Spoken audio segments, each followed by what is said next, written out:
Hello guys, welcome back to my channel. स्वागत है आप सभी का एक और बहुत ही इंफॉर्मेशनल एंड यूजफुल वीडियो में। आज की इस वीडियो में हम डिस्कस करने वाले हैं अल्ट कॉइन्स के बारे में। सो भाई, आपने Bitcoin, Litecoin, meme coin, altcoin इन सब का नाम सुना होगा, साथ ही साथ आपने स्टेबल कॉइन का नाम भी सुना होगा। सो ये स्टेबल कॉइन क्या होता है? क्या ये कोई क्रिप्टो करेंसी है या फिर कोई क्रिप्टो करेंसी की कैटेगरी है? तो आज की इस वीडियो में मैं आपको बताने वाला हूं कि स्टेबल कॉइन्स क्या होते हैं, इनका पर्पस क्या होता है, ये कौन सी प्रॉब्लम को रिजॉल्व कर रहे हैं क्रिप्टो करेंसी के स्पेस में, साथ ही साथ स्टेबल कॉइन्स कैसे एक सेफ तरीका है एक अच्छी इनकम जनरेट करने का क्रिप्टो करेंसी के थ्रू। सारे टॉपिक्स को बहुत ही डिटेल में हम कवर करने वाले हैं, तो वीडियो बहुत ज्यादा इंपॉर्टेंट है। इस वीडियो को लास्ट तक जरूर देखना। एंड अगर आप इस चैनल पे पहली बार आए हो गाइस, तो ऐसी इंफॉर्मेशनल वीडियोस देखने के लिए आप चैनल को सब्सक्राइब जरूर कर लेना यार। तो चलिए फिर ज्यादा टाइम को वेस्ट ना करते हुए जल्दी से वीडियो को शुरू कर लेते हैं।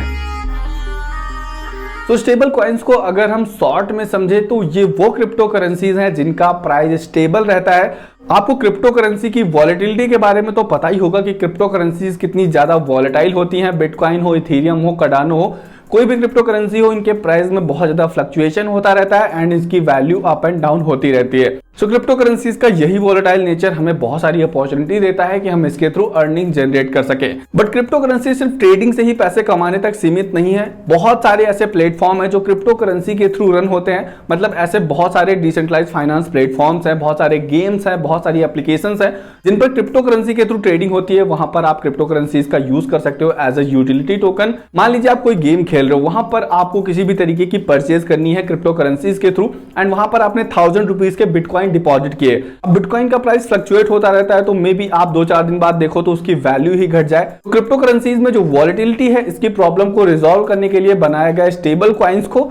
बेसिकली जितने भी स्टेबल कॉइन्स होते हैं, इनका प्राइस पेग होता है किसी फिएट करेंसी में या किसी एसेट के बराबर। जैसे टेदर है, जिसको हम लोग यूएसडीटी बोलते हैं, इसका प्राइस हमेशा $1 के इक्विवेलेंट रहता है। ऐसे ही बाइनेंस का अपना एक स्टेबल कॉइन है BUSD, कॉइनबेस का अपना एक स्टेबल कॉइन है USDC एंड ये सारे डॉलर पेग्ड स्टेबल कॉइन्स हैं। मतलब इनका जो प्राइस है वो $1 के इक्विवेलेंट रहेगा और इसको मैनेज करती है उस कॉइन की पेरेंट कंपनी जो कि इन स्टेबल कॉइन्स को लॉन्च करती है। अब ऐसा जरूरी नहीं है कि अगर कोई स्टेबल कॉइन है तो उसका प्राइस $1 ही होना चाहिए। अगर वो स्टेबल कॉइन किसी और फिएट करेंसी के द्वारा पेग किया गया है तो उसका प्राइस उस करेंसी के इक्विवेलेंट माना जाएगा। बट USDT या BUSD जैसे स्टेबल कॉइन सबसे ज्यादा पॉपुलर हैं एंड ये सबसे ज्यादा ट्रेड होते हैं ऑल ओवर द वर्ल्ड, जिसकी वजह से मैक्सिमम लोग इन्हीं स्टेबल कॉइन्स का यूज करते हैं। एंड जितने भी मैक्सिमम एक्सचेंजेस हैं, वहां पर भी अगर आप किसी और क्रिप्टो करेंसी को USDT के बदले में एक्सचेंज करते हो तो आपको USDT का ही पेयर देखने को मिलता है ट्रेडिंग के लिए।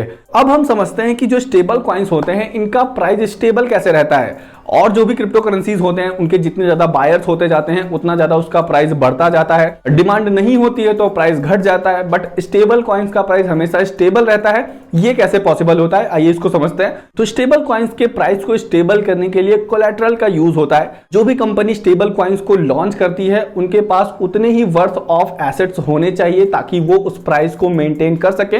मान लीजिए कोई कंपनी है जो $1 billion worth of stable coins को लॉन्च कर रही है, तो उसको प्रूफ में कोलैटरल दिखाना होगा कि हाँ, हमारे पास $1 बिलियन वर्थ ऑफ एसेट्स हैं।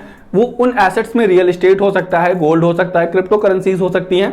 ये सारे एसेट्स उनको एज अ प्रूफ दिखाना होगा, या फिर उनके पास फिएट करेंसी में भी अगर ये वैल्यू होगी तब भी चलेगा। तो अब बात करते हैं स्टेबल कॉइन्स के कुछ फायदों के बारे में। तो अगर हम बात करें क्रिप्टो करेंसी ट्रेडिंग की, तो जितने भी पॉपुलर एक्सचेंजेस हैं वो लगभग हर एक कंट्री में वर्क करते हैं एंड हर एक कंट्री की अपनी अपनी फिएट करेंसी है एंड हर एक फिएट करेंसी के पेयर में क्रिप्टो करेंसी अवेलेबल कराना किसी भी एक्सचेंज के लिए पॉसिबल नहीं है। सो यहाँ पर स्टेबल कॉइन्स काफी काम में आते हैं। हर एक कंट्री के लोग USDT या BUSD या इस तरीके के स्टेबल कॉइन्स पहले बाय कर लेते हैं, फिर उनसे बिटकॉइन या इथेरियम या जो बाकी क्रिप्टो करेंसीज हैं उनकी ट्रेडिंग पॉसिबल हो पाती है। एंड अगर स्टेबल कॉइन्स नहीं होते तो आपको एक्सचेंजेस पे बाय करने के लिए बिटकॉइन या इथेरियम से बाकी क्रिप्टो करेंसी एक्सचेंज करनी पड़ती एंड वहां पे भी वॉलेटिलिटी एक काफी बड़ी प्रॉब्लम बन जाती। मान लीजिए आपने 1 लाख रुपए के इथेरियम खरीदे, अब उन इथेरियम से बाकी की क्रिप्टो करेंसीज आपको बाय करनी है, बट इथेरियम की वैल्यू घट गई, तो ये प्रॉब्लम एक क्रिएट हो जाती है, जो कि स्टेबल कॉइन के साथ ऐसा नहीं होता है। साथ ही साथ स्टेबल कॉइन्स का जो सेटलमेंट है वो काफी फास्ट है, ट्रांजैक्शन स्पीड भी बहुत फास्ट है, इसलिए यहाँ पे आपका टाइम वेस्ट नहीं होता है। प्लस स्टेबल कॉइन्स का जो प्राइस है वो फिक्स रहता है, इसलिए हमारे माइंड में एक अच्छी अंडरस्टैंडिंग रहती है कि हाँ जैसे एक USDT है तो इसका प्राइस 80 रुपीज के आसपास होगा, तो उसी बिहार पे हम ट्रेड कर पाते हैं। एंड वहीं पर अगर हम इथेरियम में बिटकॉइन की बात करें तो हमें बार बार कैलकुलेट करना पड़ेगा कि 1000 रुपए का कितना BTC होता है, फिर उतने BTC के हम कोई क्रिप्टो करेंसी खरीदें, फिर ये थोड़ा सा टिपिकल हो जाता है। इसके अलावा इंटरनेशनल पेमेंट्स के लिए भी स्टेबल कॉइन्स काफी बढ़िया होते हैं। जितने वर्थ ऑफ USDT आप यहाँ से सेंड करोगे, किसी भी कंट्री में आप सेंड करोगे, उतने ही वर्थ के वहां पे पहुंच जाएंगे। एंड अगर आप यही चीज बैंक्स के थ्रू करोगे तो आपको पता है कितना झाम होता है एक करेंसी को दूसरे करेंसी में कन्वर्ट करने में, एंड कितना टाइम लगता है, एंड उस पर कुछ बाउंडेशंस भी होती हैं, कुछ लिमिट्स भी होती हैं। बट क्रिप्टो करेंसी में स्टेबल कॉइन्स के थ्रू ऐसी कोई लिमिट नहीं है, आप कितनी भी वैल्यू की क्रिप्टो करेंसी ट्रांसफर कर सकते हो। तो यही है कुछ फायदे स्टेबल कॉइन्स के। अब बात करते हैं स्टेबल कॉइन्स की जो कंपनीज है वो पैसे कैसे कमाती हैं, मतलब ये सर्विस तो हमें दे रहे हैं $1 के इक्विवेलेंट 1 USDT, बट वो लोग कैसे अर्निंग करते हैं। तो सिंपल सी चीज है, जितनी ज्यादा उनके स्टेबल कॉइन की ट्रेडिंग होगी, जितना ज्यादा लोग बाय करेंगे, उतनी ज्यादा उनको फीस अर्न होती है। आपको पता है जब भी आप एक जगह से दूसरी जगह ट्रांसफर करते हो या बाय या सेल करते हो तो कुछ फीस कटती है, तो उस फीस के थ्रू वो अर्न करते हैं। साथ ही साथ कुछ ऐसे प्लेटफॉर्म हैं जो अपने यूटिलिटी टोकन के तौर पे स्टेबल कॉइन्स को लॉन्च करते हैं, जैसे बाइनांस का BUSD है। BUSD का भी प्राइस $1 के इक्विवेलेंट रहता है, बट बाइनांस ने BUSD इस वजह से लॉन्च करा है ताकि बाइनांस के अंदर आप BUSD का अच्छे से यूज कर सको, बहुत सारे फीचर्स को एक्सेस कर सको, बहुत सारी सर्विसेज का यूज कर सको। इसी तरह और भी जितने पॉपुलर एक्सचेंजेस हैं सबका अपना अपना स्टेबल कॉइन है और वो उस प्लेटफॉर्म पे एज अ यूटिलिटी टोकन के तौर पर यूज होता है। अब बात करते हैं क्या स्टेबल कॉइन्स में इन्वेस्टमेंट करना फायदेमंद है। अगर हम स्टेबल कॉइन्स को बाय कर लेते हैं और उसको लॉन्ग टर्म में होल्ड करते हैं तो क्या हमारा कुछ फायदा होगा? इसका जवाब है जी हाँ, फायदा आपका होगा। जैसा कि स्टेबल कॉइन का प्राइस स्टेबल रहता है तो यहाँ पे लॉस के चांसेस आपके बिल्कुल भी नहीं है। साथ ही साथ आपने देखा होगा अगर आप इंडिया में रहते हो तो पिछले 1-2 साल में डॉलर का प्राइस काफी बढ़ा है। ऐसे में अगर आपने 2 साल पहले 70 या 75 रुपए में USDT खरीदा होता तो आज उसकी वैल्यू 80 रुपीज के आसपास होती। तो इस तरीके से तो इसकी वैल्यू बढ़ ही रही है।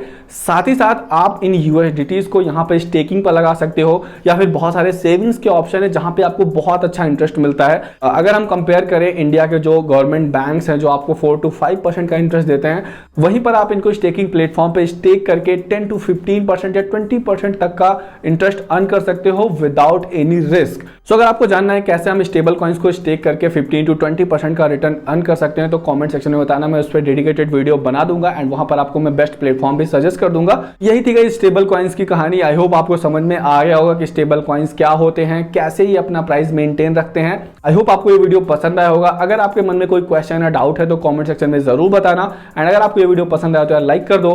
अभी तक अगर चैनल को सब्सक्राइब नहीं किया तो भाई चैनल को सब्सक्राइब कर लो, बिल्कुल फ्री है। ऐसी यूजफुल वीडियोस मैं आपके लिए लाता रहूंगा। तो मिलते हैं गाइस नेक्स्ट वीडियो में, तब तक के लिए goodbye and take care.